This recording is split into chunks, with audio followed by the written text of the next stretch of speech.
ಅಖಿಲ ಭಾರತ ವೀರಶೈವ ಲಿಂಗಾಯತ ಮಹಾಸಭಾ ಚುನಾವಣೆ 2024-29 ಚಾಮರಾಜನಗರ ಜಿಲ್ಲಾಧ್ಯಕ್ಷರ ಚುನಾವಣೆಗೆ ಭಾರಿ ಪೈಪೋಟಿ ನಡೆದಿದೆ. ಪೈಪೋಟಿಯಲ್ಲಿ ಮೂಡ್ನಪುರ ನಂದೀಶ್ ಅವರು ಎರಡನೇ ಬಾರಿಗೆ ಆಯ್ಕೆಗೆ ತಮ್ಮ ಚುನಾವಣಾ ಕಣದಲ್ಲಿ ಭದ್ರವಾಗಿ ಜಿಲ್ಲಾಧ್ಯಕ್ಷ ಸ್ಥಾನಕ್ಕೆ ಗಟ್ಟಿಯಾಗಿ ನಿಂತಿದ್ದಾರೆ. ಅವರ ಪ್ರತಿಸ್ಪರ್ಧಿಯಾಗಿ ನಂಜಪ್ಪ ಅವರು, ಗುಂಡ್ಲುಪೇಟೆ ಅಂಗಳ ನಂಜಪ್ಪ ಅವರು ಕೂಡ ಈಗ ಪ್ರತಿಸ್ಪರ್ಧಿಯಾಗಿ ಭಾಳ ಪ್ರಬಲ ಪೈಪೋಟಿಯನ್ನು ನೀಡ್ತಾ ಇದ್ದಾರೆ. ಹಾಗಾಗಿ ಎರಡೂ ಭಾಗದಲ್ಲಿ ಎರಡೂ ಗುಂಪಿನ ನಡುವೆ ನಡೆಯುತ್ತಿರುವಂಥ ಪ್ರಬಲ ಸ್ಪರ್ಧೆಯಲ್ಲಿ ಚುನಾವಣಾ ಕಣ ಬಹಳ ತೀವ್ರವಾಗಿ ಇದು ನಮ್ಮ ದೊಡ್ಡ ಸಮಾಜ. ಇಡೀ ಕರ್ನಾಟಕದಲ್ಲಿ ದೊಡ್ಡ ಸಮಾಜ ಲಿಂಗಾಯತ ಸಮಾಜ. ಈ ಸಮಾಜ ಈ ಕಾಲ ಬಹಳ ದೀರ್ಘಕಾಲದಿಂದ ಅನೇಕ ಕೆಲಸ ಕಾರ್ಯಗಳನ್ನು ಮಾಡ್ಕೊಂಡು ಸಮಾಜದ ಉನ್ನತಿಗಾಗಿ ಕೆಲಸ ಮಾಡಿದ್ದಾರೆ. ಇವತ್ತು ಇದರ ಮುಂದೆಲ್ಲ ಮಾತನಾಡ್ತಾ ಇದ್ದೇನೆ. ಕೈಮತ್ ಬೇಜಾರು ಮಾಡಿದ್ದೇನೆ. ದೊಡ್ಡ ಸಮಾಜ ಕರ್ನಾಟಕದ ಲಿಂಗಾಯತ ಸಮಾಜ. ಈಗ ಇದರಲ್ಲಿ ಆತ್ಮೀಯ ಸಮಾಜ ಬಂಧುಗಳಿಗೆ ಶರಣ ಶರಣಾರ್ಥಿಗಳು. ನನ್ನ ಹೆಸರು ತೇರಮುಳಿ ರವಿ ಅಂತ, ಹಾಲಿ ಗ್ರಾಮ ಪಂಚಾಯತ್ ಸದಸ್ಯರು. ನಾವು ಬಳ್ಳಾರಿ ತಾಲೂಕು ಮಹಾಸಭಾದ ನಿರ್ದೇಶಕರ ಸ್ಥಾನಕ್ಕೆ ಸ್ಪರ್ಧೆ ಮಾಡಿದ್ದೀನಿ. ದಯಮಾಡಿ ನನ್ನೆಲ್ಲ ಆತ್ಮೀಯ ಶರಣ ಬಂಧುಗಳು, ಮತದಾರಗಳು, ಹಿರಿಯರು, ಸ್ನೇಹಿತರು ನನಗೆ ಆಶೀರ್ವಾದ ಮಾಡಿ ಮತ ನೀಡಿ ಗೆಲ್ಲಿಸಬೇಕು ಅಂತ ತಮ್ಮಲ್ಲಿ ವಿನಮ್ರತೆಯಿಂದ ಕೇಳಿಕೊಳ್ಳುತ್ತೇನೆ. ನನ್ನ ಕ್ರಮ ಸಂಖ್ಯೆ 13.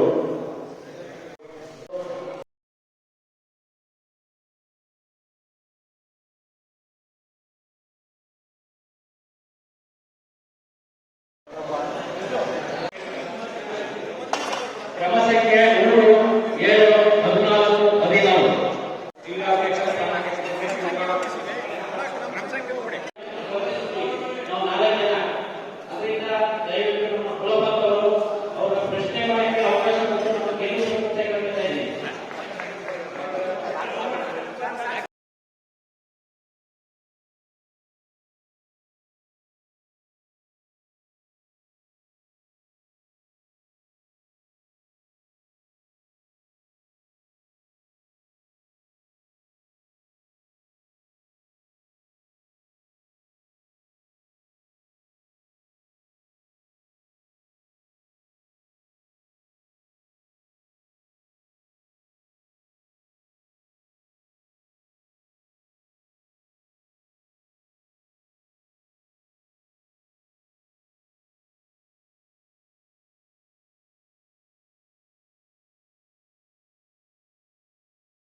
ಅದಕ್ಕೆ ಹೇಳ್ತಾರೆ, ಗುಣಕ್ಕೆ ಮತ್ಸರ ಬೇಡ.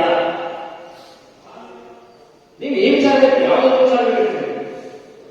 ನಿಮ್ ಸಮಾಜಕ್ಕೆ ಆಗ್ತಕ್ಕಂಥ ದೌರ್ಜನ್ಯಗಳೇನಾಗ್ತದೆ, ಬೇರೆ ರೀತಿಯ ಹಲವಾರು ರೀತಿಯ ಅವಮಾನಗಳೇನಾಗ್ತದೆ, ಆ ಬಗ್ಗೆ ಯಾಕೆ ಷಂಡ ರೀತಿ ಭಾವಿಸ್ಕೊಂಡು ಹೋಗ್ತೀವಿ. ಅದ್ರ ಮತ್ತೆ ಅವರು ಪ್ರೋತ್ಸಾಹ ನಿಜ. ಆದರೆ ಮಧುಪ್ರಾರಂಭವನ್ನು ನಾವು ವಿಪರೀತ ನಿಷ್ಣಾತರಾಗಬೇಕು, ನಮ್ಮ ಅನುಭವಗಳನ್ನು ನಾವು ಹೇಳ್ಕೊಡ್ಬೇಕು ಅಂತಕ್ಕಂಥ ಉದ್ದೇಶ ನಮ್ದಾಗಿದೆ.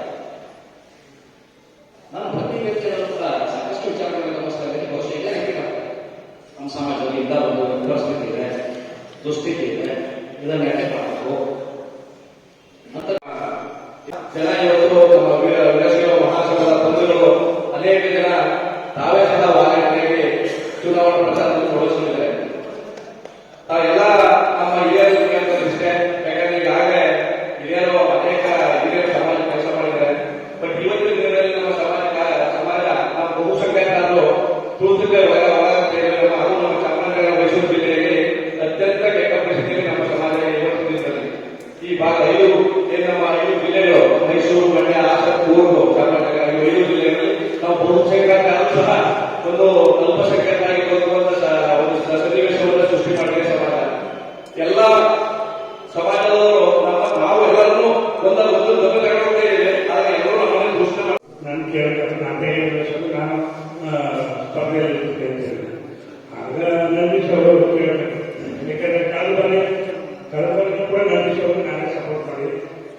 ಅವ್ರಿಗೆ ತಿಳ್ಕೊಂಡಿದೆ. ಈ ಸಲ ಕೇಳ್ಕೊಂಡ್ರೆ ಯಾಕೆಂದ್ರೆ ಬಸವಭವನ ಮತ್ತೆ ಆಮೇಲೆ ಇದು ನಮ್ಮ ಬಸವಣ್ಣವ್ರ ಸ್ಟ್ಯಾಚು ಎಲ್ಲ ಮಾಡಿಸ್ಬೇಕು ಕಾರಣವಾಗಿದೆ. ಸ್ವಲ್ಪ ಇದೊಂದು ಕಾಲಾವಕಾಶ ಮಾಡಿಕೊಡೋಕೆ ನನಗೆ ಅವಕಾಶ ಮಾಡ್ತಿದ್ದೀನಿ. ಆಯಿತು ಅಂತೇಳಿ ನಾನು ಹೋಗ್ತೀನಿ, ನಾನು ಪ್ರೆಸ್ ಮೀಟ್ ಮಾಡಿ ಅವ್ರನ್ನ ಬೆಂಬಲಿಸ್ತೀನಿ. ಆ ಕಾರಣಕ್ಕಾಗಿ ಇವಾಗ ಸ್ಪರ್ಧೆ ಬಂದಿದೆ. ಮತ್ತು ಈಗ ನಾವು ಕೂಡ ಅನೂರು ಇರ್ಬೋದು, ಕೊಳೆಗಾಲ ಇರ್ಬೋದು, ಯಳಂದೂರು ಇರ್ಬೋದು, ಗುಂಡ್ಲುಪೇಟೆ ಇರ್ಬೋದು, ಎಲ್ಲ ಭಾಗದಲ್ಲಿ ಓಡಾಡಬೇಕು ನೋಡಿದ್ರೆ ನಮ್ಗೆ ಗೊತ್ತಾಗ್ತದೆ. ಯಾಕೆಂದ್ರೆ ಅವ್ರು ಮಾಡಿರ್ತಕ್ಕಂಥ ಕೆಲಸ ಕಾರ್ಯಗಳಲ್ಲಿ ಜನನೇ ಗುರುತಿಸ್ತಾರೆ ಅನ್ನೋದಕ್ಕೆ ಅದೇ ಕಾರಣ. ಯಾಕಂದ್ರೆ ನಾವು ಅವ್ರಿಗೆ ಹೋರಾಟದಿಂದ ಬಂದಿರ್ತಕ್ಕಂಥ 35 ವರ್ಷದಿಂದ ನಾವು ಅವ್ರಿಗೆ ಮಾಡ್ಕೊಂಡು ಬಂದಿದ್ದೀವಿ. ಅದು ಜನ ಗುರುತಿಸೋದಕ್ಕೆ ಅವರೇ ಕಾರಣ. ಈಗ ಅವರೇ ಎಲ್ಲ ಪ್ರತಿಯೊಂದು ಗ್ರಾಮದಲ್ಲೂ ಆ ರೀತಿ ಅವ್ರು ಮಾಡಿರೋ ಕೆಲಸ ಕಾರ್ಯಗಳು. ನಾನು ನಂದೀಶ್ ಅವರು ಮತ್ತೆ ಇವರು ನಮ್ಮ ಅಂದ ನಜರವರು ಹುಟ್ಟುವಂತೆ 4 ಜನ ಹುಟ್ಟರು. 4 ಮಾಡ್ಬೋದು ಅಂತೇಳಿ ಎಲ್ಲ ಸ್ವಲ್ಪ ಗೊಂದಲ ಆಯಿತು. ಗೊಂದಲ ಆದಾಗ ಲಾಸ್ಟ್ಗೆ 3-4 ಮೀಟಿಂಗ್ ಆಯಿತು. ಮೀಟಿಂಗ್ ಆಗಿ ಎಲ್ಲ ಸ್ವಲ್ಪ ಇದಾಯಿತು. ಲಾಸ್ಟ್ಗೆ ಕಡೆ ತನಕ ಸ್ವಾಮೀಜಿಗಳ ಸಮ್ಮುಖದಲ್ಲಿ ನಡೆಯಿತು. ನಮ್ಮನ್ನೆಲ್ಲ ಕೇಳಿದ್ರು ಜಿಲ್ಲಾಧ್ಯಕ್ಷರು ಎಲ್ಲ ನಾವು ನಾಮಪತ್ರಕ್ಕೆ ಸೈನ್ ಮಾಡಿ ಪಾಲಕ್ಕೆ ನಾವು ಇಟ್ಟಿರ್ತೀವಿ. ನೀವು ಯಾರು ಹೇಳ್ತೀರಿ ಅವ್ರಿಗೆ ನಾವು ಹೋಗ್ತೀವಿ. ಒಟ್ಟು 12 ಜನ ಕೂಡ ಸೈನ್ ಮಾಡಿರ್ತೀವಿ. ಸ್ವಾಮೀಜಿಗಳು ಅಡ್ವರ್ಟೈಸ್ ಬೇಕಾದ್ರೆ ಅವರು ನಗರ ಸ್ವಾಮೀಜಿಯವರು ಮತ್ತೆ ಅವೇಮಾನ ಸ್ವಾಮೀಜಿಗಳು ಮತ್ತೆ ಮಲಯಾಳ ಸ್ವಾಮೀಜಿಗಳು 3 ಜನ ಮಾತಾಡ್ತಾರೆ. ನಾಟಿ ಹಿರಿಯ ಮುಖಂಡರಾದಂಥ ಮಾಜಿ ಜಿಲ್ಲಾಧ್ಯಕ್ಷರಾದಂಥ ಶಿವಸರ್ವರು, ಹಾಲಿ ಅಧ್ಯಕ್ಷರಾದಂಥ ಹಾಗೂ ಈಗೆಲ್ಲ ನೋಡ್ತಾ ಇದ್ದೇವೆ. ಈ ಎಲೆಕ್ಷನ್ ಅವಶ್ಯಕತೆ ಎಲ್ಲರ ಮನಸ್ಸಲ್ಲಿದೆ. ಆದರೆ ಎಲೆಕ್ಷನ್ ಯಾಕೆ ಬಂದಿದೆ ಅನ್ನೋದು ಕೂಡ ನಿಮ್ಮೆಲ್ಲರ ಮನಸ್ಸಲ್ಲಿ ಕೂಡ ಮಾತಾಡಲ್ಲ. ಕಾರಣ ಯಾವಾಗಲೂ ನಾನು ಮೊದಲಿನ ಪ್ರತಿಪಾದಿಸೋದೇನಂದ್ರೆ ಯುವಕರಿಗೆ ಆದ್ಯತೆ ಕೊಡಿ, ಯುವಕರಿಗೆ ಆದ್ಯತೆ ಕೊಡಿ. ಫಸ್ಟ್ ಲೈನ್ ಲೀಡರು ಇವುಗಳೇ ಇದೆ, ಸೆಕೆಂಡ್ ಲೈನ್ ಲೀಡರ್ ಯಾವಾಗ ಇದೆ ಅಂತ ನಾನು ಯಾವುದೇ ಸಭೆಗಳನ್ನು ಕೇಳಿದ್ದೇನೆ.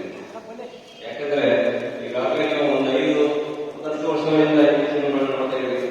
ಮಾತನೇ ಸಮಾಜ ಮೇಲೆ ಯಾವಾಗ ನಡ್ಕೊಂಡಿದೆ, ಮುಂದೆ ನಡೆಯುತ್ತೆ. ನಾವೀಗಾಗಲೂ ಕೂಡ ಸಂಚಲನ ಅನ್ನೋದು ನೀವು ಒಂದು 5-10 ವರ್ಷಗಳಿಂದ ಈಚೆಗೆ ನೀವು ಲಿಂಗಾಯತ ಅಥವಾ ವೀರಶೈವ ಮಹಾಸಭಾ ಏನೇ ಇದ್ರು ನಿಮ್ಮಲ್ಲಿ ಗಮನಿಸ್ತಾ ಇದ್ದೀರಿ. ಸಂಚಲನ ಮುಂದೆ ಯಾವ ಕಾರಣಕ್ಕೋಸ್ಕರ ಯುವಕರುಗಳು ಮುಂದೆ ಬರ್ತಾ ಇದ್ದಾರೆ. ಅವರ ಒಂದು ಗೆಲುವಿಗೆ ನಾವು ಸಹ ಬೆಂಬಲಿಸಿ ನಮ್ಮನ್ನು ಸಹ ಆಶೀರ್ವಾದಗಳು ಕೈಗೊಳ್ಳಬೇಕಾಗಿ ಬೇಕಾದ ನನ್ನ ಮಾತನ್ನು ಅವಕಾಶ ಮಾಡಿಕೊಳ್ಳಲು ಮುಗಿಸಿ ನನ್ನ ಮಾತನ್ನು ಮುಗಿಸ್ತೇನೆ. ಅದೇ ರೀತಿ ನಮ್ಮ ಕರೆಗೆ ಆಗಮಿಸಿರುವ ಎಲ್ಲ ನಮ್ಮ ಸಮಾಜದ ಬಂಧುಗಳು ನಮ್ಮ ಕನಸಿನ ಪರವಾಗಿ ಸ್ವಾಗತ ಕೋರುತ್ತಾರೆ. ಹಾಗೂ ನೂತನ ಲಿಂಗಾಯತ ಸಮಾಜ ಅದೇ ರೀತಿ ಇಲ್ಲಿನ ಜಿಲ್ಲಾಧ್ಯಕ್ಷರು ಹಾಗೂ ಇದೇ ತಿಂಗಳ 25ನೇ ನಡೆಯುವ ಚುನಾವಣೆಯ ಅಭ್ಯರ್ಥಿಗಳಾದ ನಂದೀಶ್ ಕುಮಾರ್ ಅವರಿಗೂ ಮುಡುಪುರ ನಂದೀಶಣ್ಣ ಅವರಿಗೂ ನಮ್ಮ ಕಮಿಟಿಯ ಪರವಾಗಿ ಸ್ವಾಗತ ಕೋರುತ್ತೇನೆ.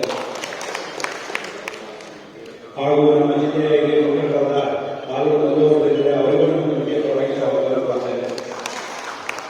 ಹಾಗೂ ನಮ್ಮ ತಾಲೂಕು ಕಮಿಟಿಯ ಕಾರ್ಯದರ್ಶಿಗಳಾದ ಬಸವರಾಜ ಆಗಮಿಸಿದರೆ ಅವರಿಗೂ ಕಾರ್ಯಕ್ರಮವಾಗಿ ಸ್ವಾಗತ ಕೋರುತ್ತೇನೆ.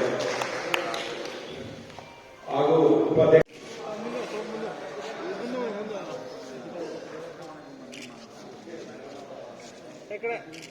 ಅಭಿಮಾನ